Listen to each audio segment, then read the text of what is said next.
नमस्कार साथियों। हमारे देश की न्याय व्यवस्था के कई रूप हैं। कई जगहों पर उसके ग्रेड, उसके मापदंड अलग अलग तरीकों से काम करते हैं। सबसे पहले मैं सिटी सेशन कोर्ट कलकत्ता के बारे में बात करूंगा। जब से ईडी के द्वारा चार्जशीट फाइल किया गया है और उसमें 14 को अभियुक्त बनाया गया है जो सहारा में किसी न किसी पद पर कभी न कभी रहे हों या सहारा के साथ ब्रोकर के रूप में काम कर चुके हों। साथियों, जितेंद्र प्रसाद वर्मा नाम कोई छोटा मोटा नाम नहीं है, जिनको जमानत सिटी सेशन कोर्ट कलकत्ता ने दी। साथियों, जितेंद्र प्रसाद वर्मा को जमानत देने के तर्क के रूप में जो बातें कोर्ट के अंदर कही गई थी वो ये साबित करती हैं कि सहारा के किसी भी प्रकार के बड़े प्रॉपर्टी डील में, लेन देन में ब्रोकर जितेंद्र प्रसाद वर्मा का सम्मिलित होना नहीं पाया गया।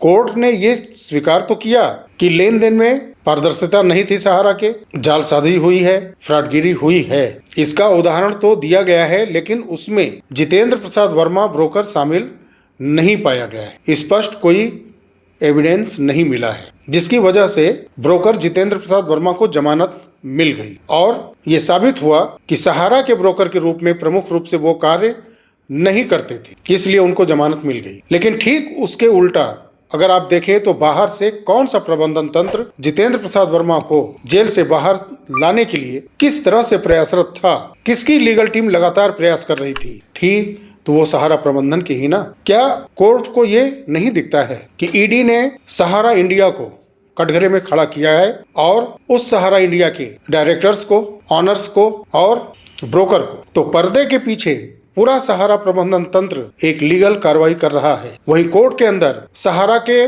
वो ब्रोकर नहीं थे, ऐसा साबित किया गया और हमारी न्यायपालिकाएं इन बातों से अनभिज्ञ होती हैं और जमानत दे देती हैं। कल को अनिल इब्राहिम और ओपी श्रीवास्तव जी के साथ भी अगर ऐसा हो जाता है तो ये अतिशयोक्ति नहीं होगी कि कोर्ट के सामने ऐसे तथ्य रख दिए जाएं कि ये सहारा इंडिया में थे तो जरूर, लेकिन इनसे सहारा के तमाम जो प्लान पॉलिसी चलाए गए उनसे इन लोगों का दूर दूर तक कोई वास्ता नहीं है। इसके लिए जो इस दुनिया में नहीं है वो जिम्मेदार हैं, या वो जिम्मेदार हैं जो विदेशों में बैठे हुए हैं, या किसी और का नाम, क्योंकि जयव्रतो राय नाम इसमें शामिल ही है तो उनका नाम तो नहीं लिया जाएगा। जो गिरफ्त में नहीं है या जो इस दुनिया में नहीं है, शायद उनका नाम ले लिया जाए ताकि इनको फिलहाल जमानत मिले और आगे चलकर बाइज्जत बरी करा दिया जाए। और ये स्पष्ट दिखता भी है क्योंकि एविडेंस का अभाव होना ही है। इतने वर्ष निकल चुके हैं कि फैक्ट कहीं न कहीं अब खो चुका है। कुछ एनजीओ संस्थान प्रयासरत हैं और वो चूँकि सहारा के साथ वर्षों से जुड़े हैं, इसलिए उनके पास कुछ प्रमुख एविडेंस हैं, साक्ष्य हैं। काफ़ी लोग ऐसे हैं जो कि उस समय के कार्रवाई में साथ में थे और गवाही के लिए खड़े हैं, तैयार हैं। तो कुछ उम्मीदें हैं, नहीं तो जिस तरह से सहारा प्रबंधन अपने लोगों को छुड़ाने के लिए पानी की तरह पैसा बहा रहा है, एक से एक बड़े से बड़े वकीलों को अपने लोगों को छुड़वाने के लिए रख रहा है, उनके फी पेमेंट कर रहा है, वैसे सहारा प्रबंधन से भुगतान का उम्मीद करना ये एक प्रकार से अपने आप से बेईमानी होगी। पिछले 17 सालों में सोचिए, कोर्ट के अंदर अपने लोगों को छुड़ाने के लिए, अपने को बेदाग साबित करने के लिए लगातार बड़े बड़े वकील को रखा हुआ है। वो एकमात्र एप्लीकेशन कभी ऐसा नहीं दिया जिसमें यह कहा गया हो कि मुझे करोड़ों निवेशकों का पैसा वापस करना है, मैंने ऐसा ऐसा प्लान चलाया है। कुछ उसमें कन्वर्जन जैसा भी हुआ है। इन सब बातों को कोर्ट के समक्ष स्पष्ट करते हुए भुगतान के लिए कभी भी सहारा प्रबंधन का कोई भी व्यक्ति नहीं गया। उल्टे इन्होंने उस समय के भी और वर्तमान समय की सिर्फ राजनीतिक पार्टियों को निशाना बनाने की कोशिश की। ये वही कहावत है कि धूल चेहरे पर थी, आईने को हम साफ करते रहे। दुनिया को दिखाने के लिए कि आईना गंदा है, यानी ये सिस्टम ही सिर्फ गंदा है बिल्कुल गंदा। लेकिन उस गंदे सिस्टम से भी कहीं गया गुजरा सहारा का पूरा सिस्टम प्रबंधन तंत्र है, जो कि सिर्फ और सिर्फ इस सिस्टम की कमियों की आड़ में अपने आप को वर्षों से छुपाए रखा है। और आज भी निवेशकों का भारी भरकम पैसा सिर्फ और सिर्फ अपने को बचाने के लिए, जेल में सड़ने से रोकने के लिए इन पैसों का इस्तेमाल बड़े बड़े वकीलों के ऊपर पैसा खर्च करके किया जा रहा है। और उसमें सहभागी पूरा बना हुआ है हमारे देश का न्याय तंत्र। जिस ईडी ने 1,79,000 करोड़ का चार्जशीट फाइल किया है, गबन का, घोटाला का, 420 का केस रखा हुआ है, चार्जेस लगे हैं, उन पर बात करने की बजाय, उस पर एविडेंस लेने की बजाय जमानत देने पर तुला हुआ है। जमानत देने के तौर तरीकों को वो लगातार मांगता जा रहा है और जितने भी एक्यूज्ड हैं उनसे उनके जमानत के लिए लगातार पेपर दर पेपर डॉक्यूमेंट मांगे जा रहे हैं, समय दिया जा रहा है। सहारा के लोगों को जमानत देने के लिए कोर्ट लगातार सुनवाई कर रहा है, समय दे रहा है और ईडी कहीं न कहीं चुपचाप तमाशा देख रही है, इसलिए कि इतने वर्षों में वो साक्ष्य उसके पास नहीं है कि इनको जेल में रखा जा सके। सिर्फ और सिर्फ जैसे एक कहानी की किताब होती है, वही कहानी की किताब अब सामने बची है। कोई भी ऐसे physical evidence, video, image, footage शायद ये उतने परफेक्ट रूप में नहीं है जिससे कि ईडी बैकफुट पर नजर आ रही है। क्योंकि अगर ईडी वाकई मजबूत होती तो जमानत पर नहीं, इनको रिमांड पर लेने की बात होती। इनको अच्छे डॉक्टर के देख रेख में रखते हुए इनसे पूछताछ करने के लिए ईडी कोर्ट से प्रेयर करती। पक्के सबूत के तौर पर अगर साक्ष्य कोर्ट के समक्ष रखे जाते तो रिमांड स्वीकार की जाती। और सबसे बड़ी बात कि ईडी ने अब तक किया क्या?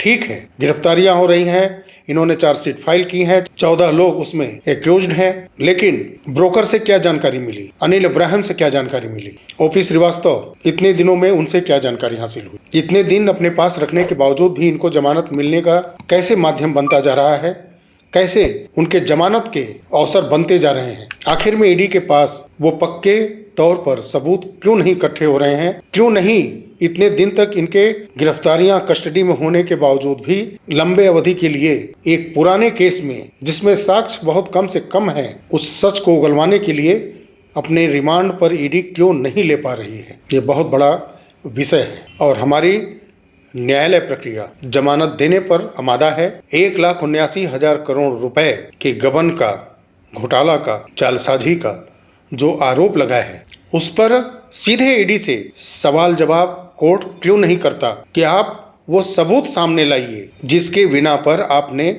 1,79,000 करोड़ का आरोप सहारा इंडिया परिवार पर लगाया है। इन 14 अभियुक्तों के ऊपर आपने आरोप लगाया है, इनको गिरफ्तार करके आप रिमांड पर लेना चाहते हैं, तो आपके पास एविडेंस हैं क्या? अगर हैं तो कोर्ट को रिमांड पर भेजना चाहिए।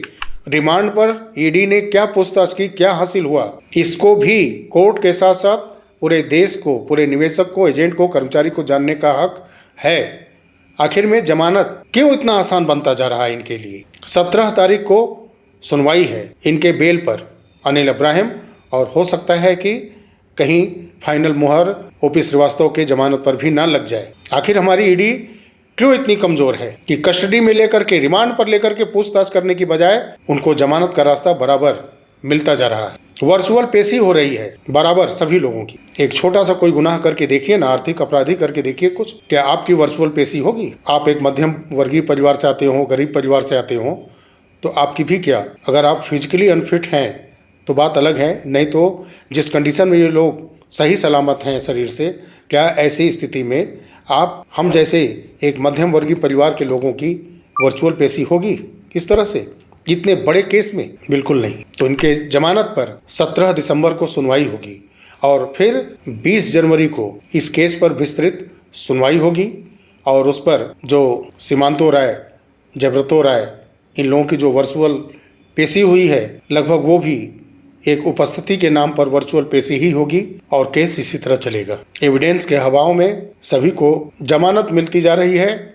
ये वाकई में निवेशकों के हित में, एजेंट के हित में और कर्मचारियों के हित में बिल्कुल नहीं है। और वहीं सुप्रीम कोर्ट, जहां सीआरसीएस पोर्टल से ढेर सारी उम्मीदें लगा बैठे लोग उम्मीद कर रहे थे कि 16 दिसंबर को सुनवाई होगी। पिछले वीडियो में मैंने बताया था कि जो हालात हैं, पोर्टल पर 10 लाख रुपए तक का आवेदन का अपडेट ला दिया गया है, वो बहुत बड़ा कारण बन सकता है इस केस को आगे टालने के लिए। और हुआ भी ऐसा। पिनाक पानी मोहंती केस, जो एकमात्र सहारा के 4 सोसाइटियों में कुछ निवेशकों के भुगतान का जरिया मात्र है, उस पिनाक पानी मोहंती केस को 16 दिसंबर की बजाय अब 13 जनवरी 2026 तक के लिए टाल दिया गया है। 13 जनवरी 2026 टेंटेटिव लिस्टिंग हुई है और भरोसा अब भी नहीं है कि 13 जनवरी 2026 को इसकी सुनवाई होगी। और वहीं सहारा क्रेडिट कोऑपरेटिव सोसाइटीज की इनकम टैक्स विभाग से जो केस चल रहा है, इनकम टैक्स और कई ऐसे प्रमुख पहलू हैं जिसकी वजह से ये केस लगातार लंबा खिंचता आ रहा है, उसकी सुनवाई 15 दिसंबर को होनी है। ये लड़ाई आखिर में है किसके लिए? इस लड़ाई को जीतने के बाद क्या सहारा सबका भुगतान करना शुरू करेगी? बिल्कुल नहीं, क्योंकि अगर उसको भुगतान करना होता तो कोई एक न एक एप्लीकेशन ये स्पष्ट खुल करके लिख करके देती कि मुझे वो रास्ता न्यायालय सुझाए जिससे मैं अपने निवेशकों को पूरा भुगतान कर सकूं, मैच्योरिटी अमाउंट के साथ अपने सभी कर्मचारियों को सैलरी दे सकूं, उनका फ्यूचर फंड दे सकूं, उनकी ग्रेच्युटी दे सकूं, उनका प्रोविडेंट फंड मैं दे पाऊं। जो हमारे एजेंट हैं, जो दरवाजे दरवाजे जा करके हमारे लिए मेहनत किए, हमारी कंपनी को आगे बढ़ाने में अपना पूरा कीमती समय गंवा दिया और उनका कमीशन रुका हुआ है, नहीं दे पा रहे हैं हम, उनके कमीशन को देने के लिए ये कभी कोर्ट में एप्लीकेशन नहीं दिए। अगर दिए होते और कहे होते कि सारा केस आप चलने दीजिए, मुझे एक ऐसा ऑर्डर दीजिए कि जिससे मैं इन सभी लोगों का भुगतान कर सकूं, लेकिन नहीं जा रहे हैं तो एजेंट अपनी टीम बना करके प्रेयर कर रहे हैं कोर्ट से, उनका भी सुनवाई नहीं हो रहा है। इतना ताकतवर सहारा है। कर्मचारी अपनी टीम बना करके पैसा इकट्ठा करके सुप्रीम कोर्ट का दरवाजा खटखटा रहे हैं, प्रेयर कर रहे हैं, तब जाके कहीं सुनवाई हो रही है। ऐसे सहारा प्रबंधन से उम्मीद करना बेईमानी है, क्योंकि प्रबंधन तंत्र के अंदर सिर्फ बंदर बाट के अलावा कुछ नहीं है, कुछ भी नहीं है। जब भी मौका मिला है लूटा गया है, जब भी मौका मिलेगा आगे भी लूटने का क्रम जारी रहेगा।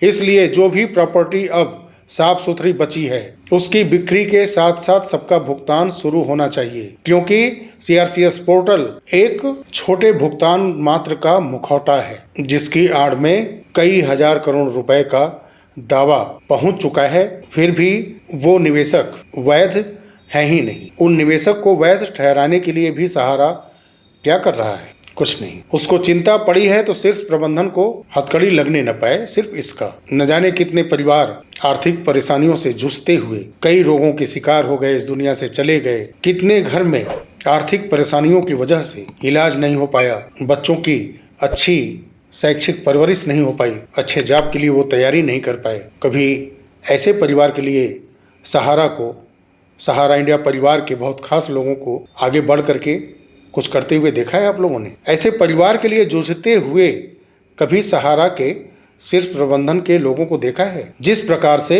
जमानत लेने के लिए लगातार वर्षों तक जेल में रहने से बचने के लिए वो प्रयास कर रहे हैं, कभी इस तरह से जूझ करके जो करोड़ों निवेशक, लाखों कर्मचारी, लाखों एजेंट आर्थिक परेशानियों से जूझ रहे हैं, कष्ट सह रहे हैं, कभी उनके लिए भी इतने जोर शोर से सहारा प्रबंधन को प्रयास करते देखा है? जिस प्रकार से ये लोग कोर्ट में लगातार प्रयास कर रहे हैं अपने लोगों को बचाने के लिए। इतना जी तोड़ अगर प्रयास अपने लोगों के लिए करते जिनसे उन्होंने पैसा लिया, जिनके जरिए पैसा लिया, तो शायद सहारा फिर एक बार खड़ी हो जाती। लेकिन नहीं, जिनसे पैसा लिया उनको पैसा ना देना पड़े, इसके लिए लगातार वो प्रयास कर रहे हैं और ये पिछले 17 सालों में दिख भी रहा है। ये जग जाहिर है, छुपाने की जरूरत नहीं है। एक भी प्रयास किया होता तो कम से कम उसका उदाहरण दिया जा सकता था, लेकिन नहीं। सहारा के अपराध में न्यायतंत्र और यहाँ का राजतंत्र सभी शामिल हैं। बहुत सारे लोग कहते हैं ये सिस्टम ऐसे ही चलता है, न्याय प्रक्रिया में देरी लगती ही है। साथियों, ऐसी न्याय प्रक्रिया, ऐसा संविधान किस काम का जिससे न्याय पाने में पीढ़ियां बदल जाएं, न्याय पाने वाला इस दुनिया में रहे ही ना। ऐसे एविडेंस इकट्ठा करने वाले सिस्टम और ऐसे एविडेंस के बलबूते न्याय देने वाला हमारा न्यायतंत्र और पहले वोट और फिर खून चूसने वाला हमारा राजतंत्र किस काम का ऐसा संविधान जहां जमानत देने के तमाम प्रावधान हों और करोड़ों निवेशकों को लाभ पहुंचाने के लिए, उसके हक का न्याय दिलाने के लिए, उसके हक का पैसा दिलाने के लिए कोई रास्ता नहीं। कोई खुल करके लोअर कोर्ट के जज से लेकर के सर्वोच्च अदालत के चीफ जस्टिस ऑफ इंडिया तक खुल करके वो अपनी बात कह नहीं पाते, जिससे कि करोड़ों लोगों को रिलीफ मिले, उनके हक का, उनके अधिकार का न्याय उनको मिल सके। मुझे इस सिस्टम से बेहद दुख है कि एक एक हफ्ते पर जमानत देने के लिए सुनवाई